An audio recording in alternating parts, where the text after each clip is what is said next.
क्या मनुष्य किसी कर्म को निष्काम भाव से कर सकता है?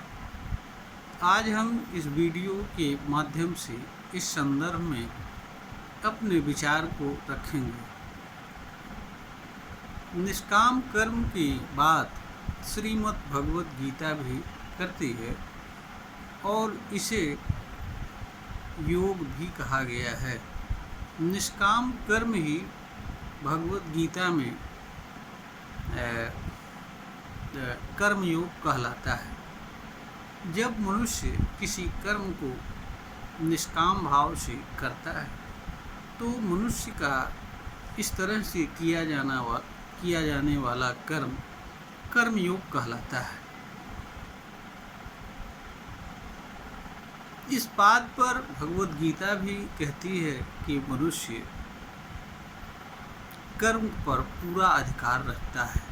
कहने का अर्थ यह है कि मनुष्य का कर्म पर पूर्ण अधिकार होता है। मनुष्य का कर्म पर करने का ही अधिकार नहीं होता है, अपितु मनुष्य जिस कर्म को जिस तरीके से चाहे उस तरीके से भी कर सकता है। निष्काम भाव से कर्म करने का एक तरीका है जिसे मनुष्य कर सकता है, किंतु अगर व्यवहारिक सच देखा जाए तो 1000 में 999% व्यक्ति यही जानते एवं समझते हैं कि मनुष्य निष्काम भाव से कोई कर्म नहीं कर सकता है, क्योंकि कामना के बिना कोई कर्म संभव नहीं होता है। वस्तुतः कर्म के संबंध में यह मनुष्य का अज्ञान है। यहाँ पर हर मनुष्य को जानना एवं समझना चाहिए कि कामना एवं कर्म दो अलग अलग चीज़ें हैं। इन दोनों का मानव जीवन में अलग अलग महत्व होता है। मनुष्य कर्म ही करने की क्षमता ही नहीं रखता है, अपितु वह किसी चीज़ की कामना करे या न करे इसकी भी क्षमता रखता है। मनुष्य द्वारा किसी कर्म को किया जाना उसका कर्म कहलाता है, तथा मनुष्य द्वारा किसी चीज़ को प्राप्त करने की इच्छा मनुष्य की कामना कहलाती है। जब मनुष्य किसी चीज़ को प्राप्त करने की इच्छा करता है तो वह इच्छा ही मनुष्य की कामना कहलाती है, और इस निमित्त वह जो कर्म करता है वह कामना के निमित्त किया जाने वाला कर्म कहलाता है। वस्तुतः अज्ञानवश लोग यह समझते हैं कि हम कामना रहित कर्म अर्थात निष्काम कर्म नहीं कर सकते हैं। वास्तव में ईमानदारी से देखा जाए इस तरह की शक्ति हर मनुष्य के पास विद्यमान है और हर व्यक्ति निष्काम कर्म करता हुआ जीवन जी सकता है। इसमें किसी व्यक्ति को अलग से कुछ करने की आवश्यकता नहीं होती है और निष्काम कर्म का लाभ उठाने का हर व्यक्ति के पास एक समान अवसर, अधिकार एवं क्षमता है। इसमें किसी तरह का कोई भेदभाव नहीं है। मनुष्य सिर्फ इसके लिए आवश्यक है कि वह कर्म को जान ले और कामना को जान ले। कामना और कर्म दो अलग अलग चीज़ें हैं। इन दोनों का मानव जीवन में अलग अलग महत्व है और मनुष्य के लिए ये दोनों चीज़ें अलग अलग रूप में उपयोगी अनुपयोगी हैं। मनुष्य को यह बात समझना चाहिए। कामना किसी कर्म के कारण मात्र होती है, किसी कर्म को प्रारंभ करने का कारण एवं आधार मात्र होती है। जब भी मनुष्य को किसी कर्म को करना होता है तो मनुष्य के लिए सर्वप्रथम यह आवश्यक होता है कि जिस कर्म को वह करना चाहता है, अर्थात जिस चीज़ की कामना के कारण किसी कर्म को करना चाहता है, पहले वह यह जान ले कि इस कर्म को वह कर सकता है या नहीं कर सकता है और इसके करने से उसे हानि अथवा लाभ होगी। यही बात कामना के संबंध में है कि मनुष्य जिस चीज़ की कामना कर रहा है क्या उस चीज़ को कर्म के माध्यम से प्राप्त करने की क्षमता रखता है या नहीं रखता है, अथवा वह चीज़ कर्म के माध्यम से प्राप्त की जाने वाली चीज़ है या नहीं है। अगर मनुष्य द्वारा कर्म के माध्यम से कामना की जाने वाली चीज़ प्राप्त की जाने वाली चीज़ है और वह सामान्य रूप से कर्म करते हुए मनुष्य प्राप्त कर सकता है, तो हमारे ख्याल से कामना को बहुत गलत नहीं कहा जा सकता है। कामना अच्छे एवं बुरे दोनों तरह की चीज़ों की होती है। कामना जब किसी अच्छे कर्म को करने या किसी अच्छी चीज़ को प्राप्त करने अथवा मनुष्य के विकास एवं समृद्धि से जुड़ी होती है, तो वह मनुष्य के लिए कल्याणकारी भी होती है। लेकिन कामना जब मात्र मनुष्य की इच्छा मात्र पूर्ति के लिए होती है, तो वह मनुष्य के अपार दुखों का कारण बनता है। क्योंकि मनुष्य की इच्छाएं अनंत होती है, इस तरह से एक मनुष्य की कामनाएं भी अनंत होती हैं।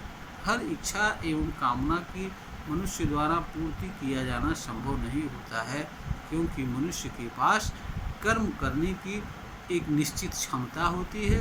दूसरा, मनुष्य का जीवन भी अनिश्चित काल के लिए होता है और अधिक से अधिक एक सीमा होती है, और बहुत सारे मनुष्य द्वारा की जाने वाली कामनाएं ऐसी होती हैं कि शायद ही मनुष्य उसे जीवन भर में भी प्राप्त कर सके। इसलिए मनुष्य के लिए यह आवश्यक होता है कि मनुष्य द्वारा कामना ऐसी चीज़ों की जाए जो उसके कल्याण से संबंध रखती हो और जिनको वह आसानी से कर्म करके प्राप्त कर सकता है। जहाँ तक निष्काम कर्म करने की बात है, तो मनुष्य कर सकता है। कामना कारण मात्र होती है। जब मनुष्य किसी कर्म को करना प्रारंभ कर देता है, तो उसके लिए कामना अर्थहीन हो जाती है, क्योंकि उस समय मनुष्य के लिए सिर्फ और सिर्फ कर्म को करना होता है। जब भी मनुष्य किसी कर्म का चुनाव कर लेता है, तो चुनाव के उपरांत चुने हुए कर्म को ही करना एकमात्र मनुष्य का कर्तव्य एवं उद्देश्य बचता है। क्योंकि कर्म से जुड़ा हुआ फल अर्थात जिस चीज़ की कामना की जाने मनुष्य द्वारा की गई होती है, वह कर्म के माध्यम से स्वाभाविक रूप से प्राप्त होने वाली चीज़ होती है। अगर मनुष्य के कर्म में किसी तरह का व्यवधान नहीं आता है अथवा मनुष्य किसी कर्म को कारण से कर्म को करने से च्युत नहीं हो जाता है, वंचित नहीं हो जाता है, तो मनुष्य को कर्म से जुड़ा फल सामान्यतया मिलता ही है। यह सामान्य सी बात है। इसलिए मनुष्य जब भी किसी कर्म का निर्धारण कर लेता है, तो वह उसके पास केवल कर्म को करना मात्र शेष रहता है। कामना अर्थहीन हो जाती है और कामना का फिर याद करना कोई मतलब नहीं होता है, और मनुष्य इस तरीके से निर्धारित कर्म को निष्काम भाव से करता हुआ जीवन जी सकता है और कर्म से जुड़े फल को भी प्राप्त कर सकता है। यहाँ पर ध्यान देने योग्य बात यह भी है कि निष्काम कर्म से जुड़ा लाभ मनुष्य को तब प्राप्त होता है जब वह किसी कर्म को निष्काम भाव से करना प्रारंभ करता है और कुछ समय तक उसको करता रहता है। एक बार जब मनुष्य निष्काम भाव से किसी कर्म को करना प्रारंभ कर देता है और कुछ समय तक करता रहता है, तो निष्काम भाव से किसी कर्म को करने से मनुष्य को क्या लाभ होता है, इसका ज्ञान मनुष्य को स्वतः हो जाता है। और एक बार जब किसी मनुष्य को निष्काम कर्म करने का लाभ प्राप्त हो जाता है, तो मनुष्य अपने आप निष्काम कर्म करता रहता है, क्योंकि उसके लिए निष्काम कर्म किस तरह से उपयोगी है इसका लाभ उसे मिल चुका होता है और इसका ज्ञान भी हो चुका होता है।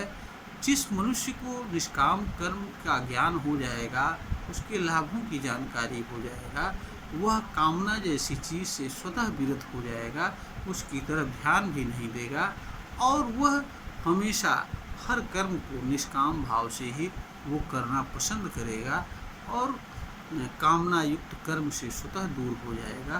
कामना युक्त कर्म के करने के बारे में ऐसा मनुष्य विचार भी नहीं करेगा, क्योंकि कामना से रहित या निष्काम कर्म के जो लाभ हैं उसके आगे मनुष्य को हर चीज़ों में बिना मूल्य के हो जाती है, क्योंकि उनसे प्राप्त होने वाला सुखद शांति एवं जो ऊर्जा मिलती है वह शायद किसी और चीज़ से मिलने वाली नहीं होती है। और मनुष्य अपने आप निष्काम कर्म से करता रहता है, जुड़ा रहता है और इस तरह से करता हुआ आनंदित जीवन जीता रहता है। निष्काम कर्म बिना कर्म किए इसका ज्ञान भी नहीं हो सकता है और इसके लाभों की भी जानकारी नहीं हो सकती है। यह मात्र किताब पढ़ने, किसी का प्रवचन सुनने अथवा इस तरह की बातों का वाचन करने, उपदेश देने से इसका ज्ञान मनुष्य को नहीं हो सकता है और ना ही इसका लाभ मनुष्य को प्राप्त हो सकता है। अगर कोई व्यक्ति योग से जुड़ना चाहता है, कर्म योग से जुड़ना चाहता है, तो उसे हर हालत में कर्म को निष्काम भाव से करना ही पड़ेगा, तभी वह कर्म योग के बारे में जानकारी प्राप्त कर सकता है और कर्म योग से जुड़े लाभ को भी प्राप्त कर सकता है। और जब एक बार किसी मनुष्य को इसके लाभ की जानकारी हो जाएगी, इसका ज्ञान हो जाएगा, तो फिर वह निष्काम कर्म से स्वयं ही नहीं दूर होगा, इससे जुड़ा रहता हुआ जीवन यापन करता रहेगा, क्योंकि उसे इससे अच्छी और कोई चीज़ नज़र नहीं आएंगी। दुनिया की समस्त भौतिक चीज़ें उसके लिए बेमानी एवं अर्थहीन प्रतीत होगी।